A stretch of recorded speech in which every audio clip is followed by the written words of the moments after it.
My name is Brian Burr, as Jim mentioned. I am the program officer with the New York State Health Foundation. Thank you for coming. We have a very exciting program today. And just a couple of housekeeping items. The men's and the women's room are back and to the right.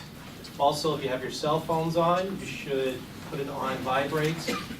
And I tend to not do that. I actually had my phone go off during a bar mitzvah.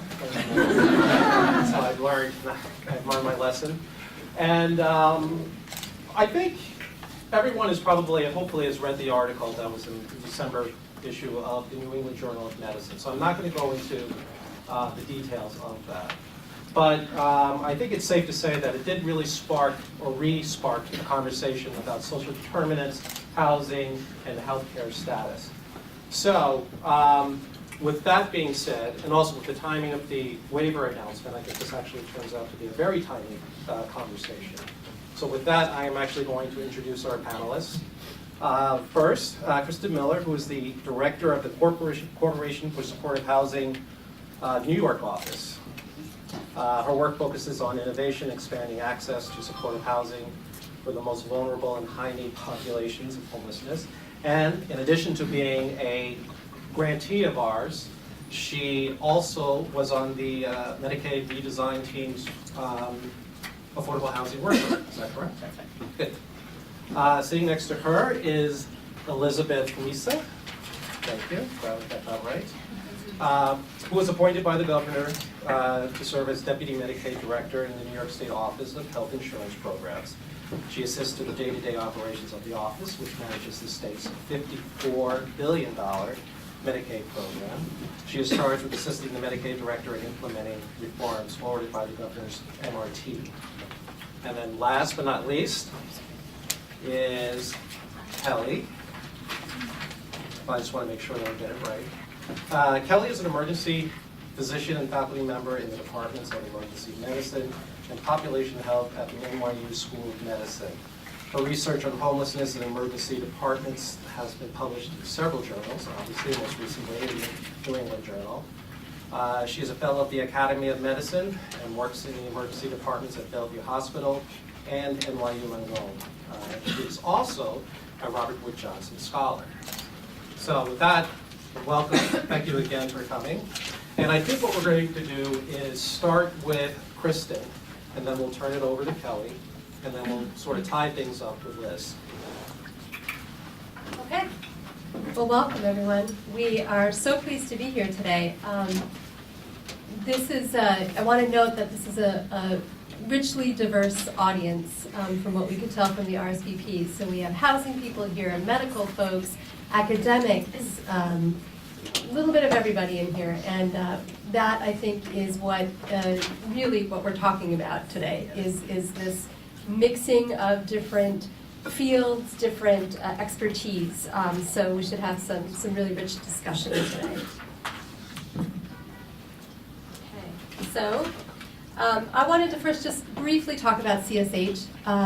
CSH, Corporation for Supportive Housing, has been around for over 20 years. We started here in New York City, and we are now national. We are in 14 states. We have we have offices in 14 states, but we're working in 35 states and Canada now. So we're international, I guess I can say. And we don't provide direct services, and we don't actually own any housing. We don't develop housing ourselves, but we're an intermediary. And our areas that we work in are consulting and training, and so people can hire us for discrete jobs around supportive housing. We also do a lot of training and education, which is what we're doing with the New York State Health Foundation. We also do a lot of work, policy reform, systems change work, working with different levels of government, from a small locality, it could be their continuum of care, to the federal government, on all around increasing access to supportive housing, increasing the amount of supportive housing, increasing the capacity of people to build and run supportive housing. The last area of business we have is lending. So we are a CDFI, and we do provide capital money for people to build supportive housing. In New York alone, we've lent over $51 million in tax credit equity, contributed towards that tax equity for 16 projects totaling 1,332 units, and that was just last year.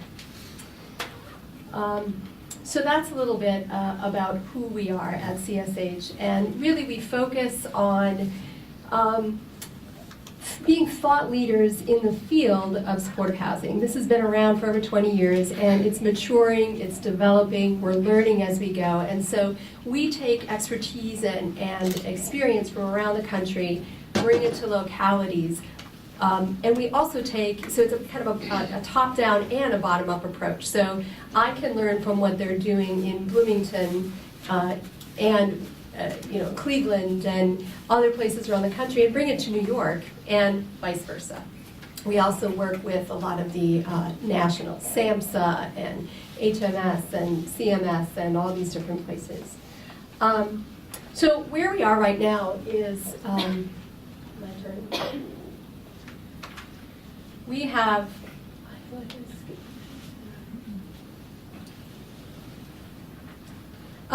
we have here an issue before us. My technical issues, as you can see.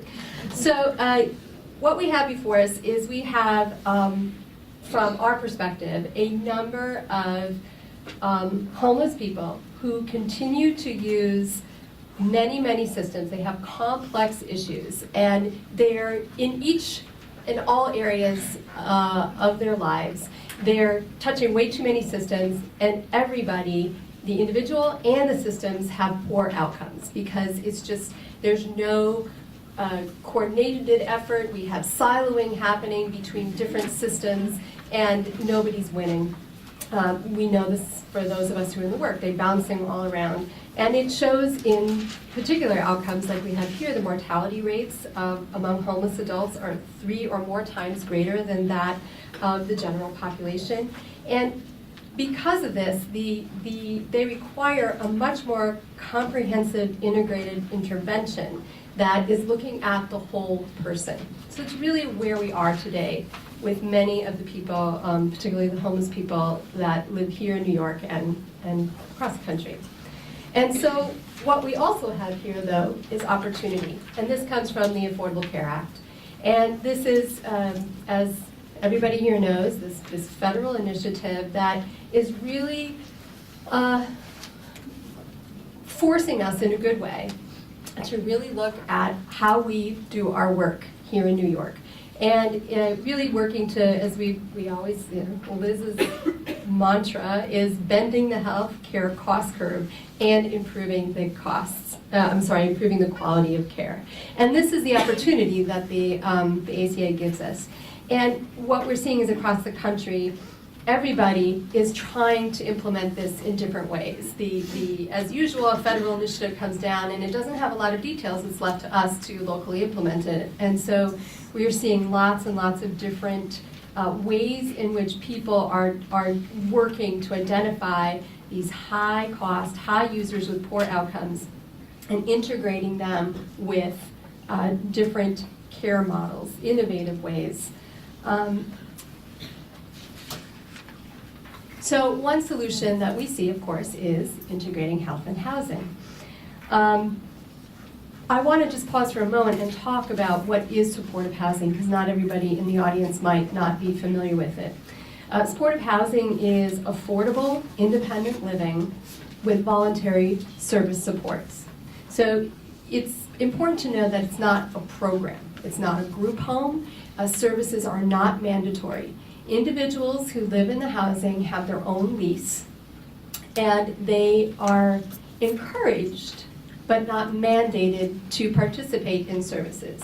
So there will be a case manager available to them to help them live as independently and flourish in the community as much as they can to their individual ability. And it is a very individualized approach. One person's special needs are very different than their neighbors' special needs. And so in supportive housing, we can tailor services to meet that individual. And kind of colloquially, the way I like to talk about it is, these are for people who are sick in some ways, who have special needs, but they're not sick enough that they need to be institutionalized, that level of care is not needed for them, yet they can't quite live completely on their own. They need a little bit of help, and that's what supportive housing is.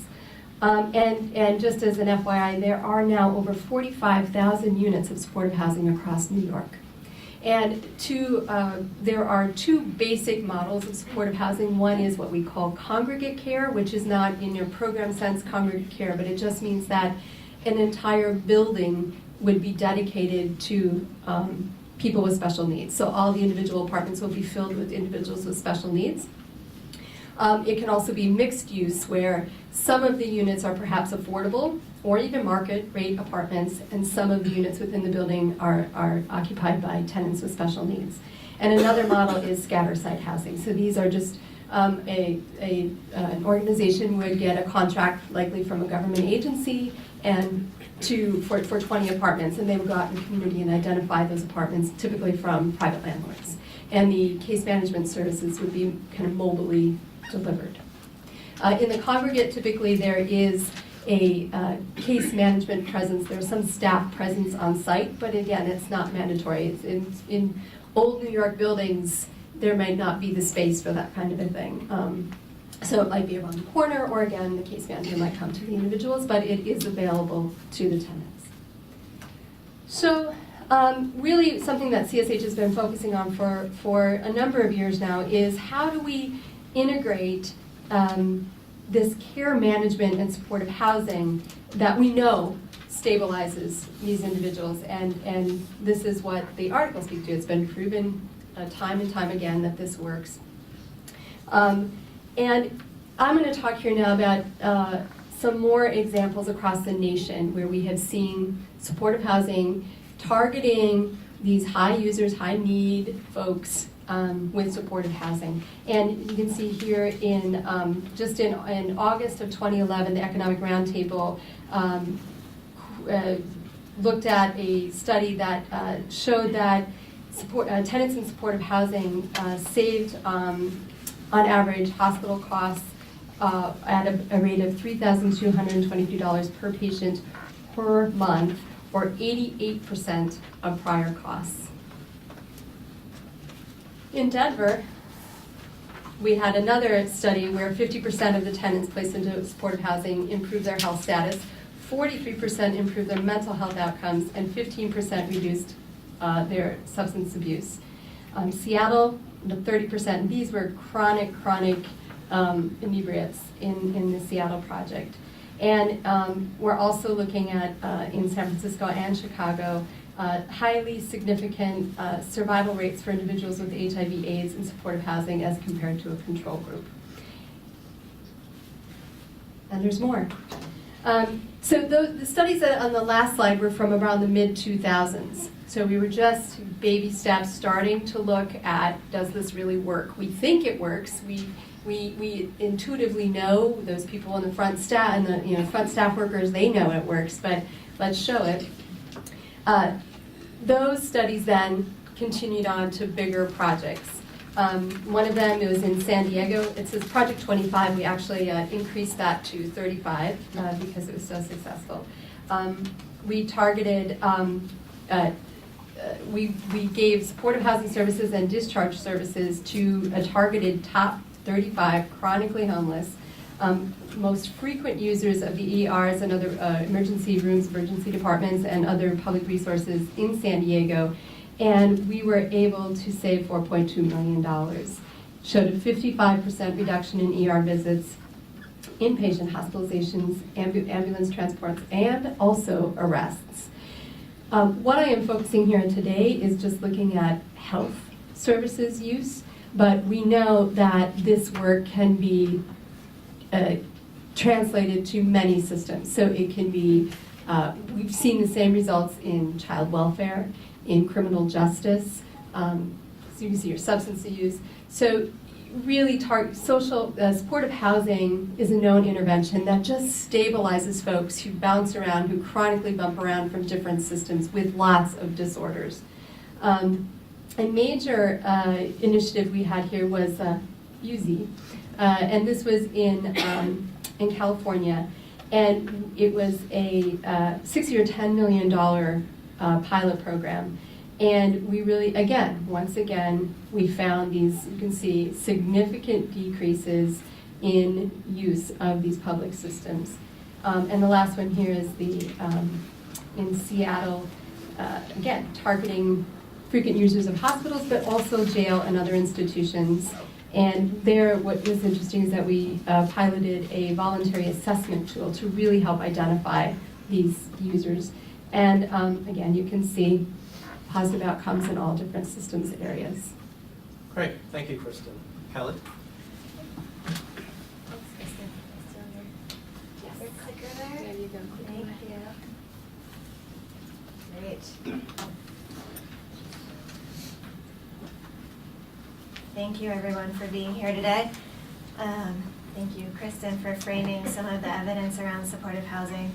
I think that Liz is going to talk about, and will probably cover a lot of the specifics about the Medicaid and supportive housing program in the Q&A and in her talk. So I wanted to take just a few minutes, probably only around 5 minutes, to frame the discussion a little bit more broadly. I assume that you probably wouldn't be in this room if you didn't believe that affordable housing and supportive and social determinants of health in general are important, so I won't belabor that point, but maybe you're wondering how we can afford to pay for them. I would argue, though, that actually the most appropriate question might not be how we can afford to pay for social determinants of health as a health intervention, but whether we can afford not to pay for social determinants of health as a health intervention. And I'm just going to make 2 points, one kind of very micro train of thought and one more macro, and then a suggestion at the end. So first, the micro. I wanted to tell you a little bit about my weekend. Don't worry, I'm not going totally off topic here because I actually spent my weekend working in the emergency room at Bellevue Hospital as a physician.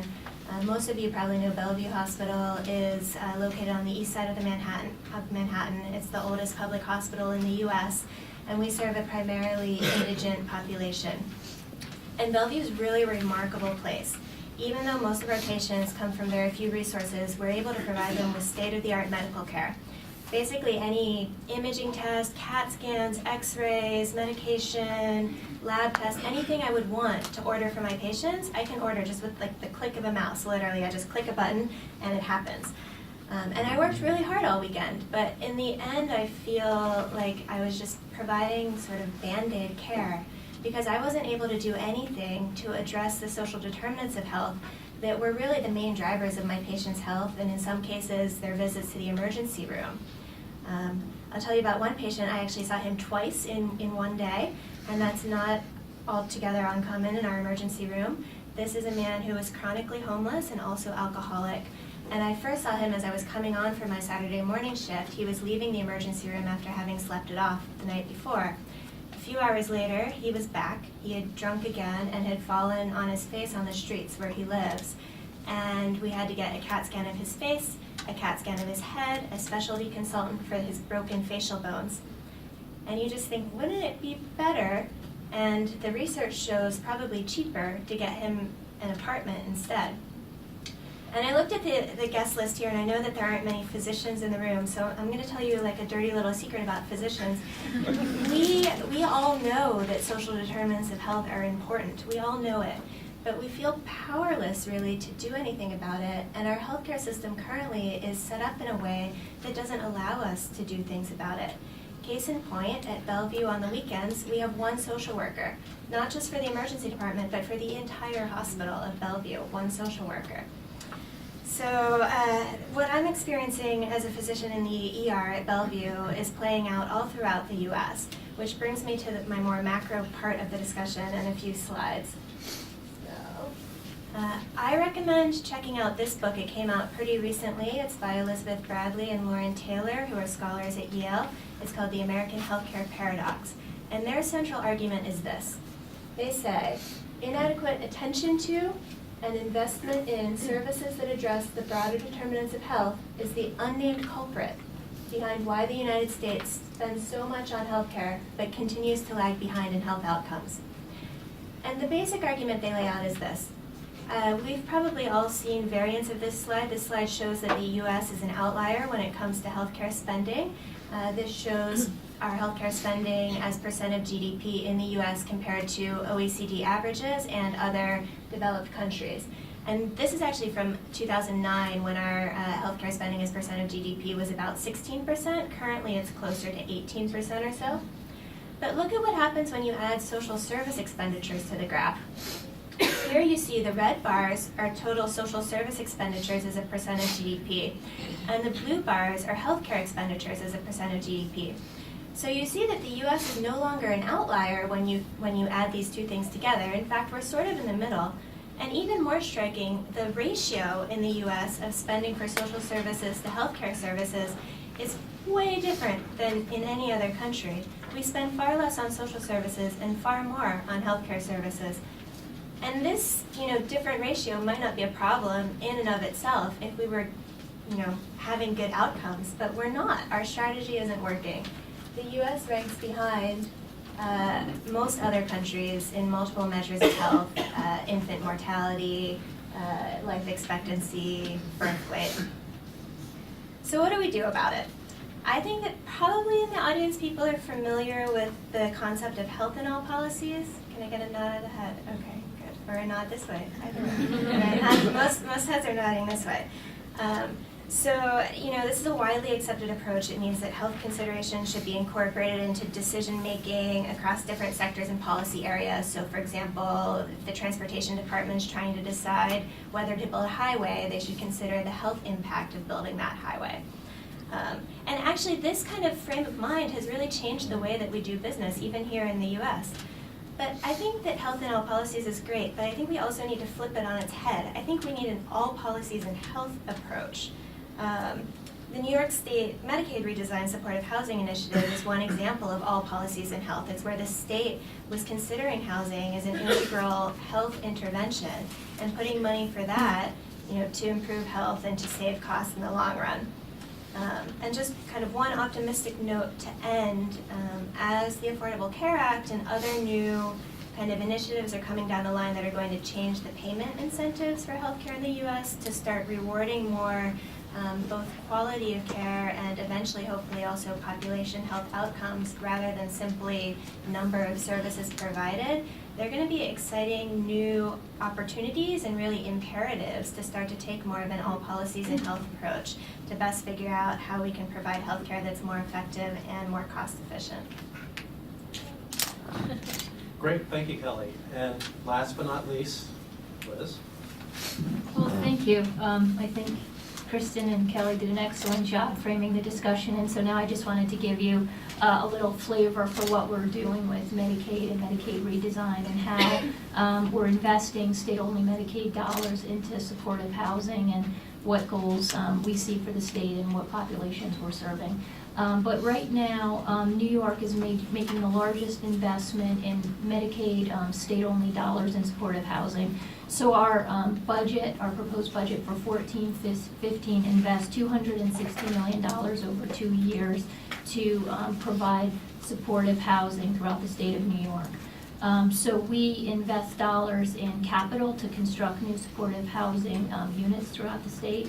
We provide rental subsidies and service supports to high-cost Medicaid members throughout the state of New York. And we're also launching 7 new pilot projects this year to test new models of care. And as Kelly and Kristen both mentioned, I think everyone already knows if you see an individual who is on the street, in shelter, in a long stay hospital, in a nursing home, they have multiple chronic conditions. If we match those individuals into a better setting and provide wraparound services and provide a rental subsidy, it not only greatly improves the care of those individuals, but it saves a ton of money. And I think that matching those two initiatives, that's the goal that we're trying to do, is with every dollar that we save in the Medicaid program that's attributed to supportive housing, we're going to reinvest those savings to grow our supportive housing program. In the past, we've invested $35 million in capital projects, and some of those buildings are going to start to pop up as early as this summer. So we're going to start to see new construction throughout the state of New York beginning in 2014. We also don't think that there's a housing model that fits the needs of all populations, and so we really have a diverse portfolio. We fund rental and service supports to the developmentally disabled population for individuals who need less restrictive care. So we're working on a program with our OPWDD partner. We also have various initiatives where we're funding rental, subsidy, and service support programs for individuals who have mental health illness, substance abuse, for individuals who reside in shelter. We also are looking at how to improve individuals who currently are housed in nursing homes, how to move those individuals into the community. So we're really looking at almost every type of population. And so the other key component that we're doing here is we know it works, but what we're going to do is we're going to prove it. And so tracking outcomes and evaluation is a very big part of Medicaid redesign. So for every individual who receives housing through the Medicaid program, we're asking providers to collect their Medicaid identification numbers. And so they're going to submit Medicaid ID numbers to the state of New York, and so we're going to be able to track utilization by person, by provider, by program, by agency, and to see what works and what doesn't work. And so we're really excited about that, and maybe this time next year we can come back and say, we've invested $100 million, we've saved $400 million. That's really what we're looking to do. And the main piece I think is, or the goal of what we're doing is to convince, I think we've convinced most people in this room, but we're really trying to convince the federal government to join in on the contribution right now. It's state-only Medicaid dollars, and we've had discussions with the federal government, and they have a view that you don't use a Medicaid dollar to pay for capital or to pay for rent, and we think that it's more cost-effective if you do. So the goal is really to continue discussions with our federal partners and to see if there is a way in the future to grow the program and to start getting a federal share on what we're doing in New York. Great, thank you. It's very funny. A couple of things popped into my mind. The first one was Kelly's about the dirty little secret that physicians keep to themselves, and the fact that they know about the whole situation with social determinants. And that, to me, just sparked the question, well, where are the medical societies? I mean, the AMA and the Medical Society of New York, because they're very influential. And if they are to be representing their, not to put the societies on your shoulders, but if they're supposed to be representing them, where are they in this whole conversation? Because I would think that they would also be a powerful voice in advocating on behalf of the state. And I know you probably can't say, yeah, they should be. It's very interesting. Medical societies, like most societies, have their responsibilities to their stakeholders, which are the physicians. So, a lot of the medical societies, the primary concerns are around physician payment and whatnot. And currently, physicians are paid, I get paid very well I actually get paid on a salary, but if I were a physician that didn't get salary, I would get paid very well every time I order a test or whatnot. So, the way that the incentives are aligned right now don't really match addressing social determinants. Physicians have, and there's been actually some research on this, there's been published stuff on this, it's not just me. Physicians have said, I can't ask somebody if they're having trouble with their food, because that takes up 5 minutes of my primary care appointment time. I only have 10 minutes with each patient, and plus I can't bill for asking them that question about their food. So I think it takes a bigger change from kind of the system and the payer. From the housing perspective, we have found great joy in the the MRT discussions and the health home discussions. I see some of my health home friends out here, and in our mind, we have a whole new set of advocates for more housing that we have not had before.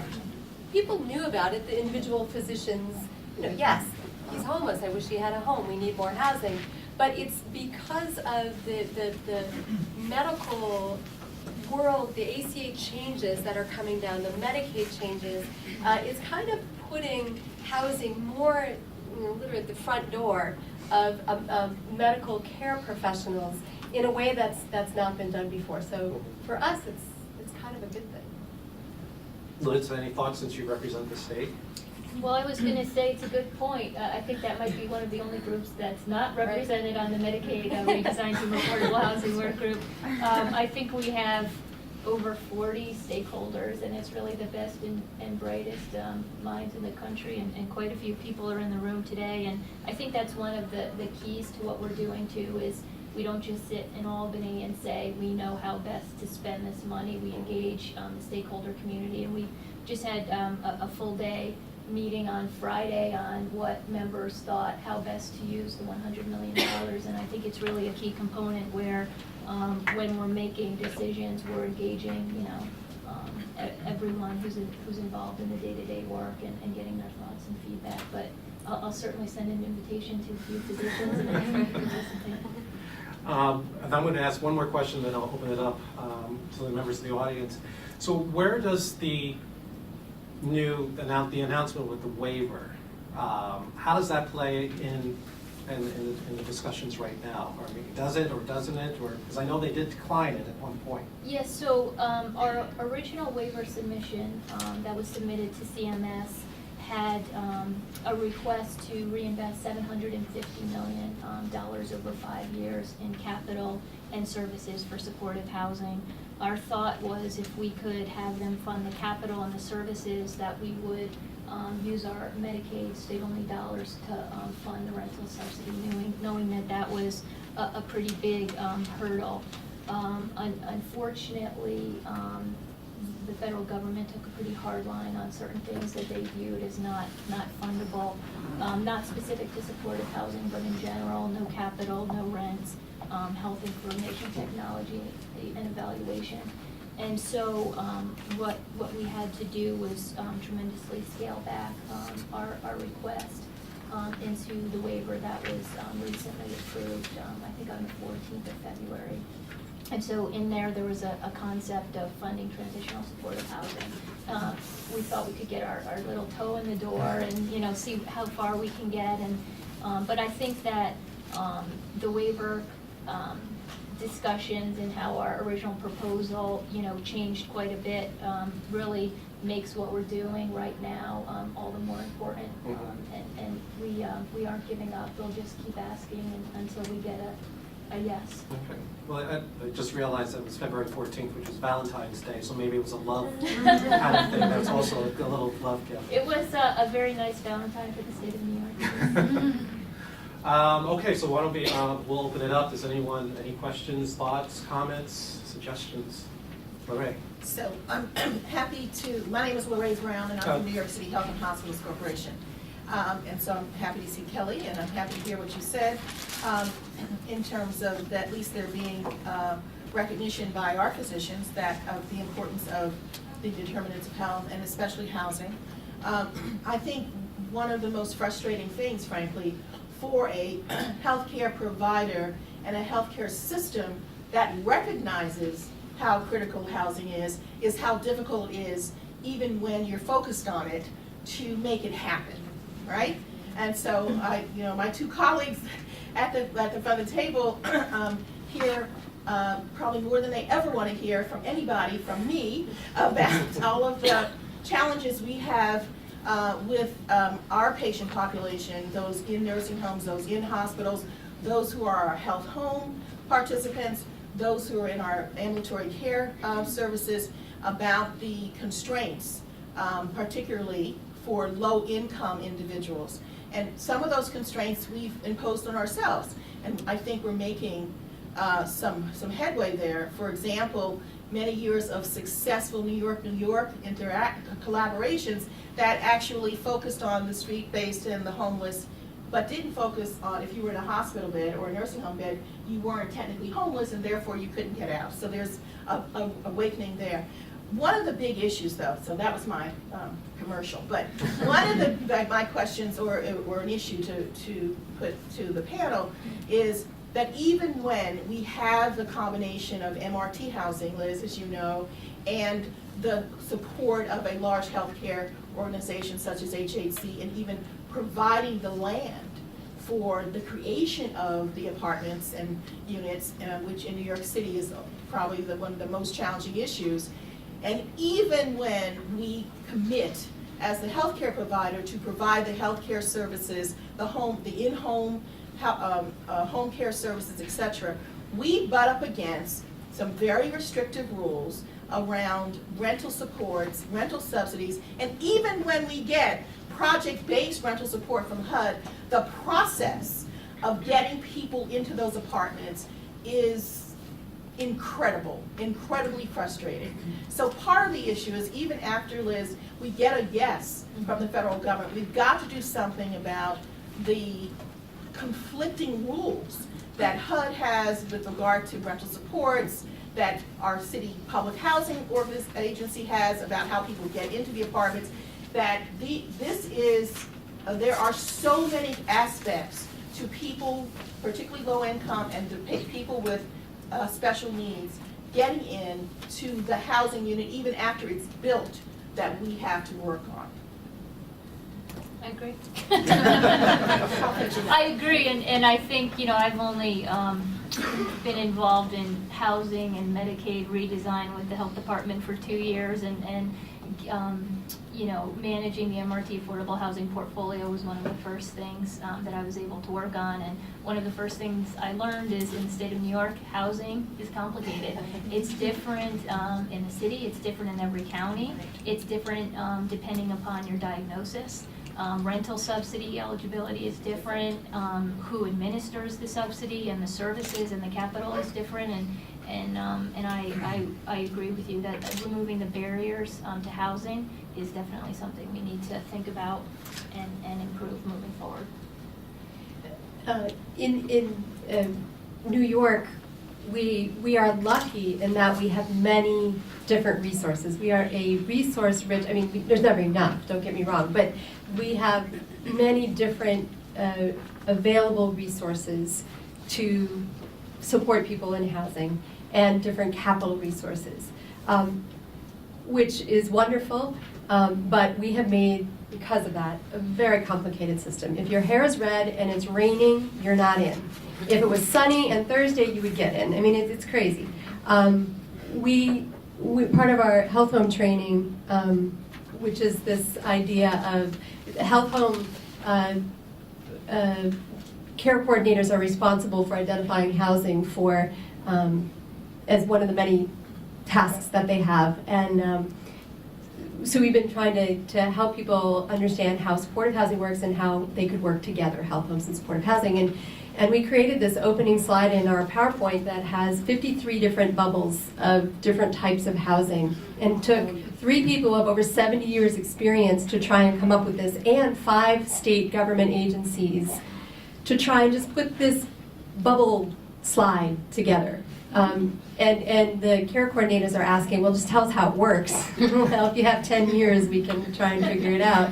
And in other places where the resources are few and far between, you actually see much better coordination and no silos, because everybody's so desperate for what they can get that people really do work together much easier. And I think it's just the way it happened, and I think that this MRT effort has brought new people to the table that we've always wanted at the table, and talking in one voice, educating each other on their different systems. And I do feel that through the MRT work and hopefully a New York 4 agreement, which would be wonderful, we can really further this effort to de-silo our different self-made hurdles.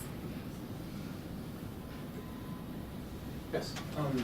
sort of on the same topic of silos, but at the federal level, when you talk to CMS about this, is there any, do they see a possibility, or do you see a possibility of, if the Medicaid, if their view is that the Medicaid law and regulations do not allow Medicaid dollars to be spent for these purposes, is there a way to coordinate federal dollars, like in HUD, that could be spent for these purposes, and somehow at the federal level, HUD and CMS cooperating on an initiative to support states doing efforts like this? That's the goal, and I think the goal too is to use the Medicaid dollars, you know, because HUD does offer, you know, programs through Section 8, but what we're trying to do is get a federal match on our state dollar, Sure. and then reinvest that. But you're right. I think coordinating, you know, discussions with CMS and HUD, and we're certainly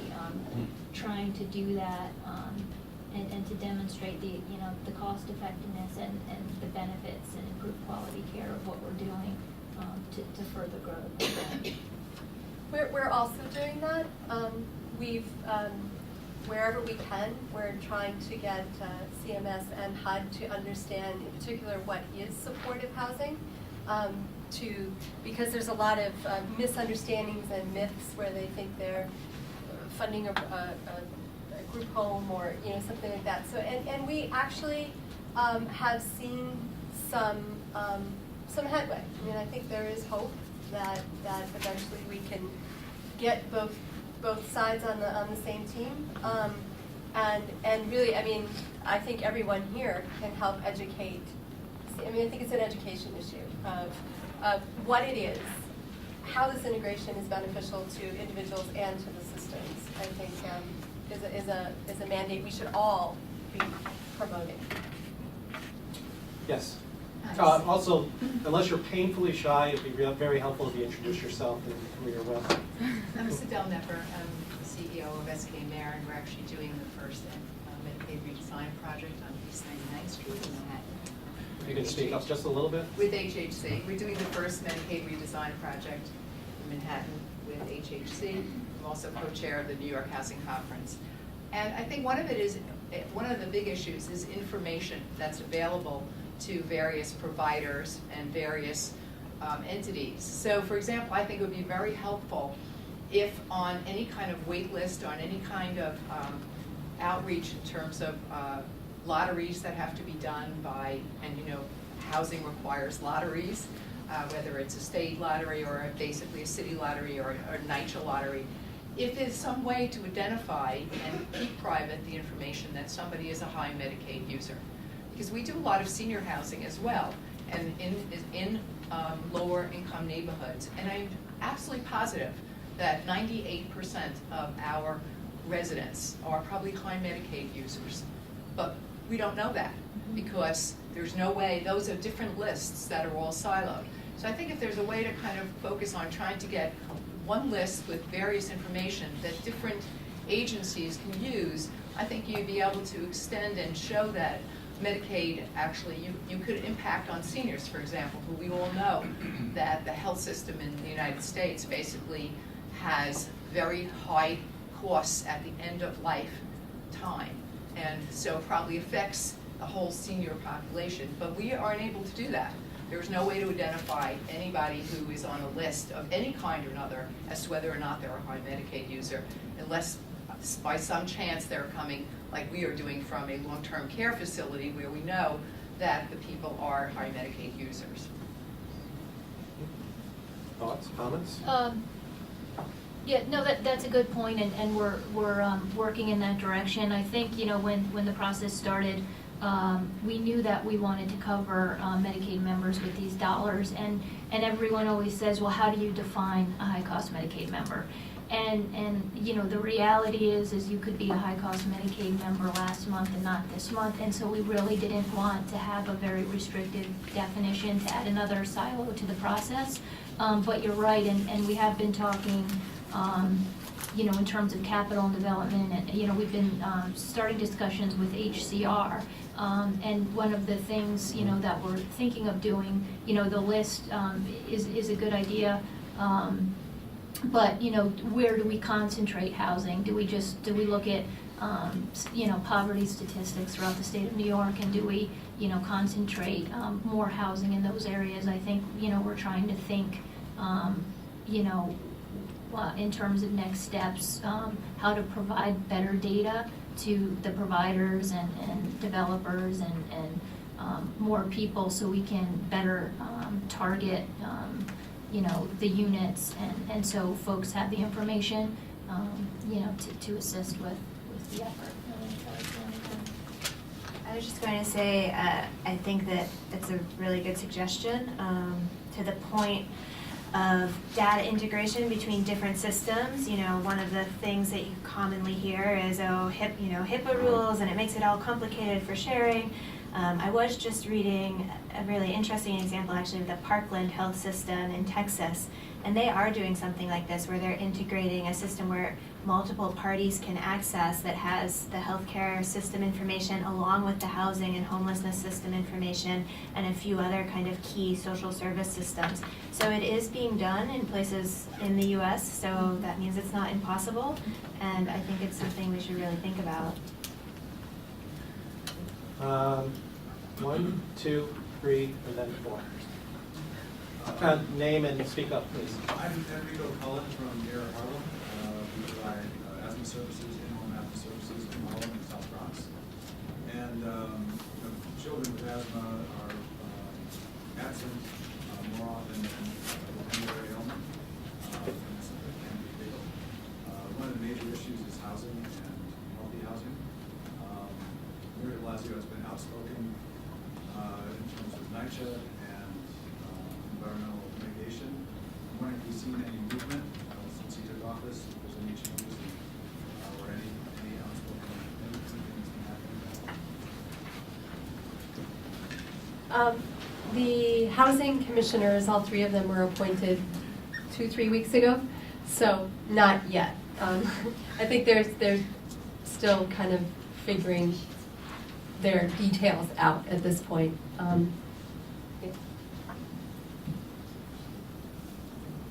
There was a yes, and then Paul. Yes, you. I'm Marilyn Sinkowicz, and I'm on faculty at the University of Michigan. I'm the director of research right now at the City of New York Department of Health. I'm the director of research for children, youth, and families. I also was a Robert Wood Johnson scholar, and I had the opportunity to take a look at U.S. policy history to see if an endeavor like this, a policy endeavor or like this, had ever been done before. It turns out we're not the first people to think about this.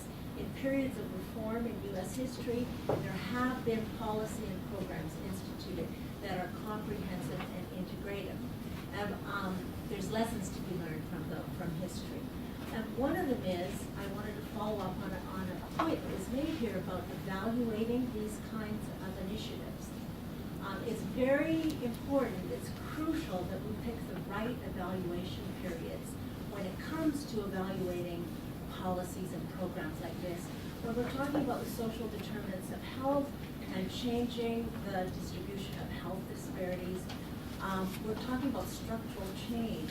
And when I look back at programs that were instituted in the 30s, that were comprehensive and integrative, and they were deemed politically unviable and thrown over, but they continued on, we see it took sometimes 1 generation or 2 generations, and they actually had spectacular results.